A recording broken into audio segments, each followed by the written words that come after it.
सुबह के 4-5 बजते ही एकदम से बिजली कट जाती है। तभी गर्मी से बेचैन होकर पार्वती बड़बड़ाते हुए, बेड़ा गर्क हो इन बिजली वालों का, एक तो दिन भर लाइट देते नहीं मगर सुबह के 4 बजते काट लेते हैं। ऊपर से इस गर्मी ने अलग से भूचाल मचा के रखा है। आग लगे इस गर्मी के मौसम में।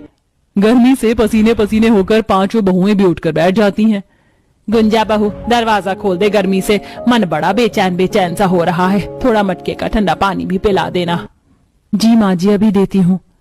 गुंजा थोड़ा पानी मुझे भी देना, प्यास की मारी गला सूख रहा है। जी जेठानी जी। जैसे मटके का ढक्कन वो हटाती है तो मटका खाली देखकर, मटका तो पूरी तरह खाली पड़ा है, एक बूंद पानी भी नहीं बचा है। मगर रात में तो आधा मटका पानी भरा था। सदा बहू इतनी तगड़ी गर्मी पड़ रही है, मिट्टी का मटका है, पानी सोख लिया होगा। इस टाइम नदी का पानी एकदम ठंडा होगा, भर कर ले आना और नहा धो भी लेना। हाँ चलो, थोड़ी देर में सूरज की किरण फूट जाएगी, उससे पहले नहा लेंगे क्योंकि उजाला छाते लकड़हाट भी जंगल में लकड़ी काटने के लिए डेरा जमा लेंगे तो दिक्कत होगी। दरअसल पार्वती इतनी गरीब थी कि केवल छत के नाम पर कच्चा खांचा था, घर में हैंडपंप भी नहीं लगा था, जबकि पड़ोसी अच्छे खासे पैसे वाले रहे। सबके घरों में मोटर का कनेक्शन भी लगा था जिसके हर वक्त मीठा पानी आता था, लेकिन कोई एक बूंद पानी देने को राजी नहीं था। मजबूरन 5 बहू मीलों दूर गर्मी के मौसम में नदी से नहाने धोने खाने हर कामों के लिए आश्रित थी। हाँ, अब जाकर शरीर में ठंडक पड़ी है। सच में इस नदी का पानी इतना ठंडा रहता है कि डुबकी लगाकर सारी गर्मी उड़नछू हो जाती है। इस गैर बरसाती गर्मी में ये नदी हम 5 बहुओं का इकलौता सहारा है, नहीं तो नहाने के लिए कहाँ जाते हम। देखो अंधेरा साफ हो गया है, गुंजा जल्दी से नदी से निकल आओ। पता नहीं सूरज देवता भी सवेरे सवेरे खजूर की तरह टपक जाते। अच्छा भला हम छबक छबक के नहा रहे थे, हमारा बस चले तो नदी किनारे घर बसा ले। गुंजा नदी का कोई भरोसा नहीं होता, कब इस नदी का पानी शांत रहे कब प्रलय आ जाए।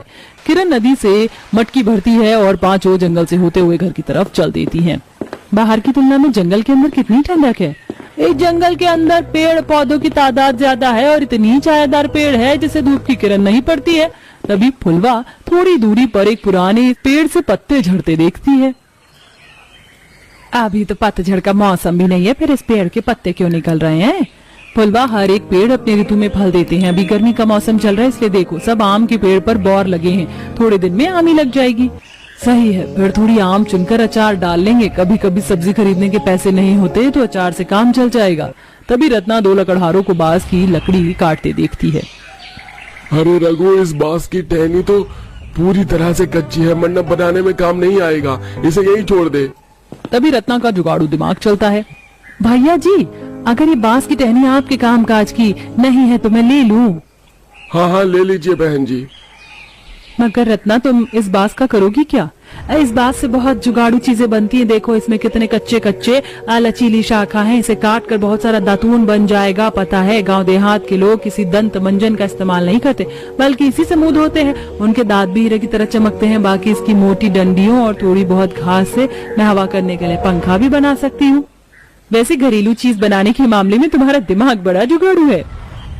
नदी किनारे जंगल का लाभ उठाते हुए 5 काफी घास और बांस की लकड़ी और सूखे पत्ते बटोर कर घर लाती हैं। तभी अखिलेश भड़कते हुए, तुम 5 नदी पर नहाने गई थी या घर बसाने? कब से इंतजार कर रहे हैं? चाय पीने का, फल तोड़ने बगीचे में जाना है।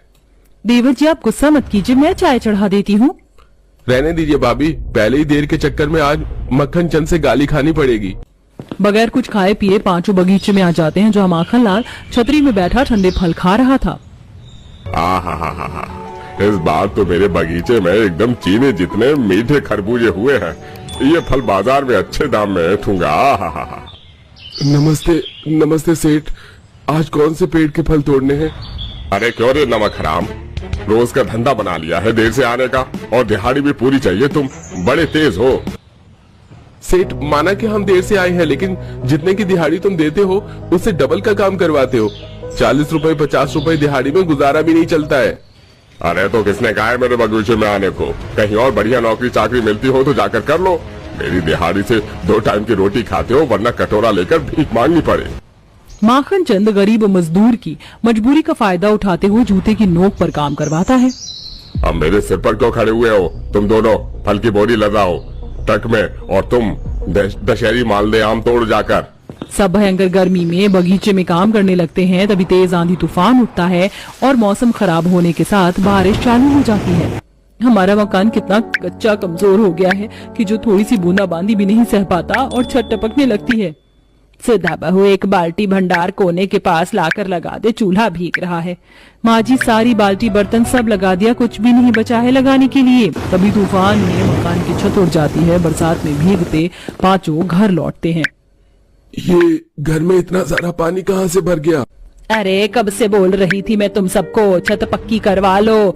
नहीं बस की थी तो अपने हाथों से थोड़ा चूना सीमेंट लाकर छाप देते, कम से कम छत तो नहीं उजड़ती। काटो अब खुली छत के नीचे रात। माँ तुम्हें तो पता है गर्मी के चलते काम धाम बिल्कुल भी नहीं है। मुश्किल से घर का खर्चा निकल पा रहा है, छत कहाँ से ठीक करवा लेते। अगले दिन छत ठीक करवाने के लिए पांचों सेठ से पैसे मांगते हैं, लेकिन वो मना कर देते हैं। गुजरते समय के साथ बरसात का मौसम लग जाता है और इस बार उनका कच्चा मकान बरसात तूफान झेल नहीं पाता और टूट जाता है। हे भगवान, इतने तूफान में हम लोग कहाँ जाएंगे, अब तो कोई चारा ही नहीं बच गया। पांचों पड़ोसियों का दरवाजा खुलवाने के लिए खटखटाते हैं। शीला मौसी, शीला मौसी, ओ मनोरमा काकी, हमारा घर टूट गया, हमें अपने घर में आने दो। अरे हमने क्या धर्मशाला थोड़ी ना खोल रखी है, चलो फुटो यहाँ से। शीला मौसी केवल आज के लिए हमें अपने घर में रुकने दीजिए। अरे मेरे घर में तो पहले से रिश्तेदार ठहरे हुए हैं, मैं तुम लोगों को अपने घर में नहीं ले सकती। दुख पड़ने पर कोई साथ नहीं देता, चलो सब।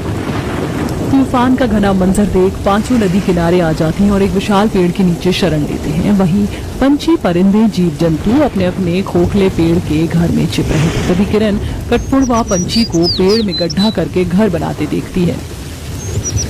ये तो कठपुड़वा पक्षी है जो अपनी चोंच से पेड़ को खोखला करके घर बनाकर रहते हैं। जंगल में रहने वाले जीव जंतु और पक्षी का जीवन हमसे लाख गुना अच्छा है, कम से कम इन्हें पेड़ के अंदर शरण तो मिल जाता है।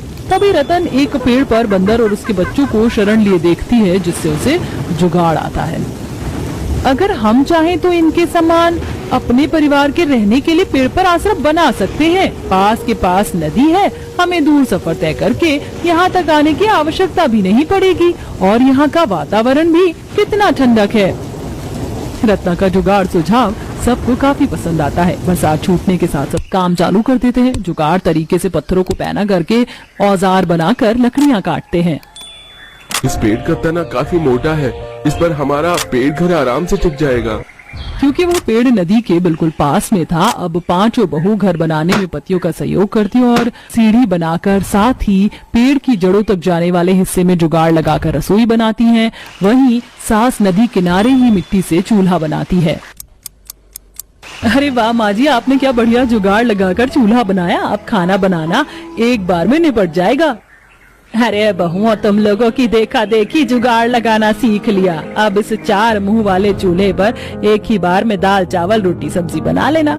कुछ दिनों में पांचों बहू नदी किनारे पेड़ घर के रंग में ढल जाती हैं। नहाना धोना खाना बनाना सारी आवश्यकता नदी से वह पूरा कर लेती हैं और नदी के पास वाले जमीन को साफ करके साग सब्जी भी सींचती हैं, जिसमें हरी भरी फलीदार सब्जियां उगती हैं, जिससे उनके पति बाजार में बेचने के लिए ले जाते हैं और ताजी सब्जियां देखकर लूट मच जाती